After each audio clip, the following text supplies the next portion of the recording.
설을 어떻게 잘들 쓰셨는지 참 궁금합니다. 그렇게 즐겁게만 여러분들 설 분위기를 만들어줄 그런 상황이 조성이 잘 안 된 것들 같아서 참 그렇습니다.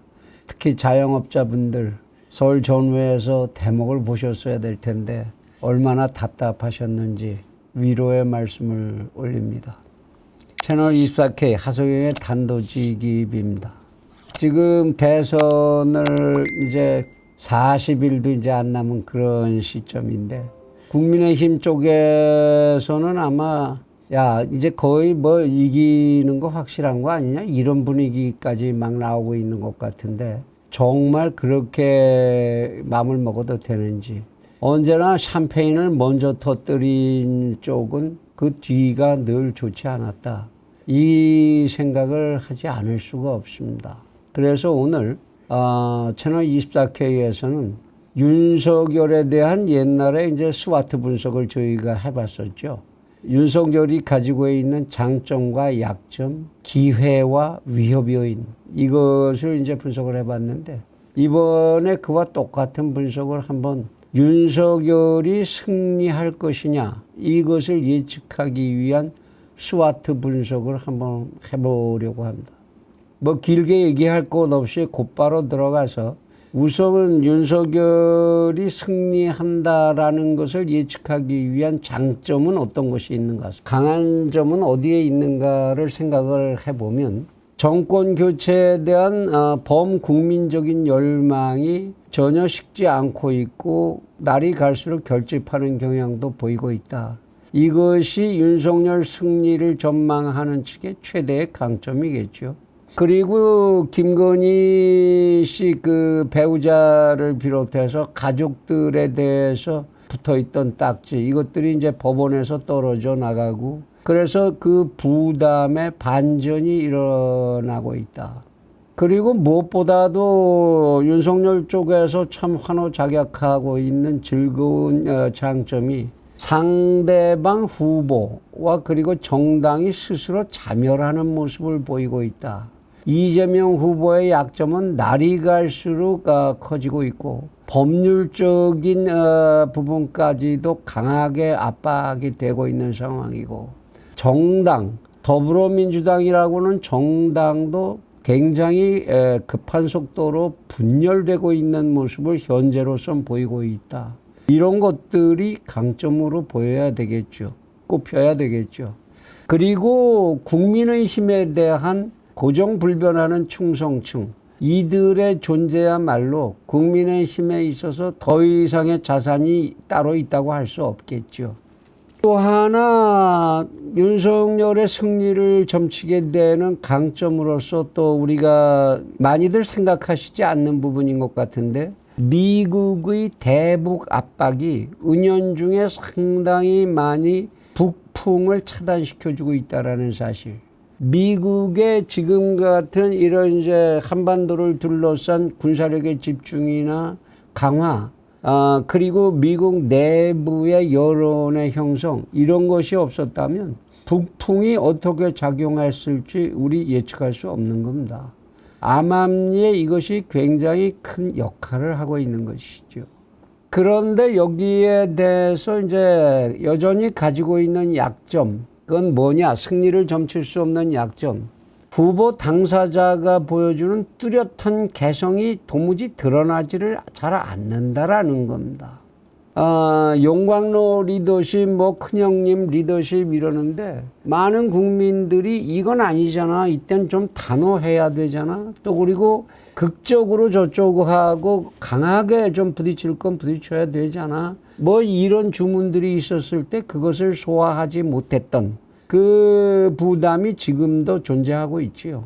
그리고 이쪽에서 내놓는 정책이라는 것이 늘 보수 진영에서 해왔던 이야기, 그 이야기의 반복 이상의 국민 전체를 뭐 그런 것도 있어? 야, 그런 생각까지 나온단 말이지.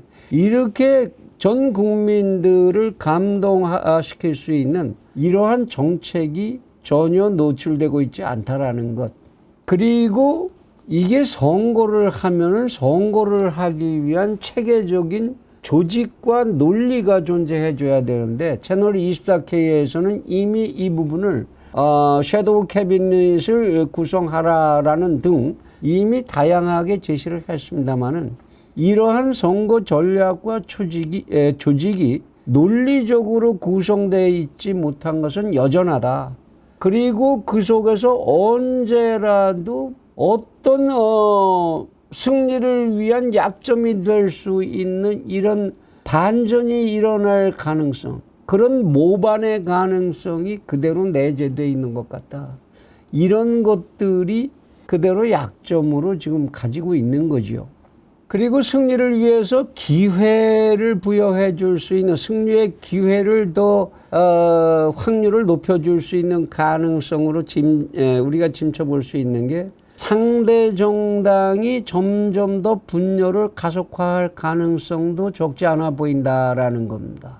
그리고 또한 상대 후보의 지속적으로 약점이 노출되고 이것이 법정으로 비화해 가면서 상대 후보를 곤경으로 몰아넣게 될 가능성이 굉장히 높아 보인다라는 것. 그러다 보니까 집권층에 대한 지지 세력이 붕괴돼 가고 결국은 지금 견고하게 유지됐다. 여론조사에 문제가 있다라는 건 분명하지만 강고한 문재인 지지 세력이라고 하는 것들이 결국 집권 말기로 가면서 급격하게 붕괴될 수밖에 없을 거라는 것. 여기다가 중국하고 북측의 이 대한민국의 선거가 있을 때마다 이제 이 선거를 자극하고 위협했던 이런 중국과 북측의 위협 요인에 대한 국민들의 각성이 높아졌고 그리고 그것에 대한 거부감이 점점 증가하고 있다라는 것. 이런 것들이 좋은 기회 요인으로 작용하지 않겠느냐. 여기에 결정적으로 광화문 세력과의 후보 대통합 또는 안철수 이쪽에는 이제 플러스 마이너스 요인이 동시에 존재하기 때문에 컨벤션 효과를 끌어낼 수 있다면 그것도 기회 요인으로 작용할 수 있지 않을까. 이런 후보 대통합의 과정이라는 것이 승리 기회의 확률을 증가시키는 그런 요인으로서 지금 남아있지 않은가 그런 생각을 하게 됩니다. 그리고 승리를 위한 위협 요인으로 분석될 수 있는 것, 이거는 당장 대통령 선거하고 함께 가야 되는 국회의원들의 재보궐선거, 이거를 둘러싼 당내 잡음이 얼마나 심각하게 전개될 거냐. 벌써부터 유승민계를 비롯해서 이러저러한 부딪힘의 소리가 이제 나기 시작하고 있는 상황인데 이것을 어떻게 슬기롭게 극복하고 넘어갈 거냐. 이것이 잘못하면 굉장히 큰 승리의 위협 요인이 될 가능성이 있어 보인다라는 것이죠. 그 다음에 이 윤석열 후보라고 하는 사람이 가지는 개성인데 이 느슨한 리더십, 이거는 선거 끝날 때까지 개선이 될 것 같이 보이질 않고 이러한 리더십이 느슨하다가 보면 당 전체적인 조직이나 여론의 형성이나 또는 심지어는 그 사이에서 오고 가는 금품의 관계나 이런 것들이 생겼을 경우에 이런 것이 돌발적 약점으로 노출될 가능성이 높아진다는 거죠. 리더십이 탄탄하지 못하면 그런 가능성이 아마 선거가 막바지로 갈수록 더욱더 높아지겠죠. 그리고 제일 걱정되는 게 상대 정당이 그냥 그러면 쓰러지겠느냐. 이들은 지금 이번에 쓰러지면 정말 재기하기 힘들다. 죽으면 다 같이 죽는다는 압박이 시간이 갈수록 점점 더 내부 압박이 강해질 것이고 그들로서는 어떠한 희생도 감수하는 뒤집기 전략을 강구해야 된다는 필요성이 극대화할 겁니다. 거기서 나오게 될 우리가 지금으로서 예측할 수 없는 어떠한 전략, 이것에 대비할 수 있는 힘은 지금 현재 보기에 국민의힘이나 윤석열 측에 준비되어 있는 것 같지 않다는 거. 이게 위협 요인이 되겠죠. 선거가 끝으로 가면 결국 중국과 북측도 이 선거에 어떤 식으로든 개입하려고 할 겁니다. 지금 현재 북측에서 불꽃놀이를 계속하는 것도 하나의 위협 요인이라고 봐야죠.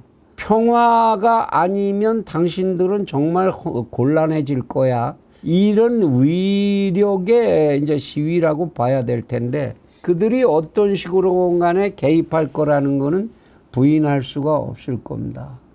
그리고는 한반도의 안보 상황이 과연 우리도 예상할 수 없는 어떤 그리고 국제적인 역학관계에서도 어떻게 제어할 수 없는 한반도를 둘러싼 안보 상황의 급격한 변화가 있을 수도 있다. 이것에 대한 위협 요인도 우리는 계산해 두어야 할 겁니다. 마지막으로 위협 요인으로 제일 큰 위협 요인이 뭐겠습니까? 부정선거가 과연 또다시 재현될 것이냐. 이것이 재현된다면 이거 이상의 위협 요인은 따로 찾기 어려운 그러한 변수가 되지 않을까 그런 전망을 하게 됩니다.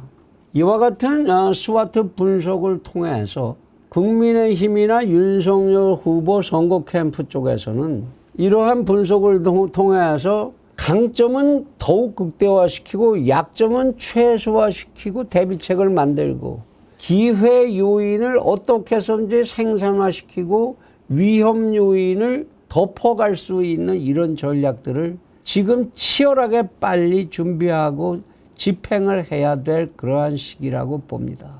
이런 과학적 접근을 하고 있다는 것이 유권자들에게 전해질 때 유권자들이 마음을 진정할 수 있고 더 지지를 결집할 수 있는 그런 요인이 될 수 있을 것이라고 믿습니다. 과학적인 접근을 해주길 빕니다.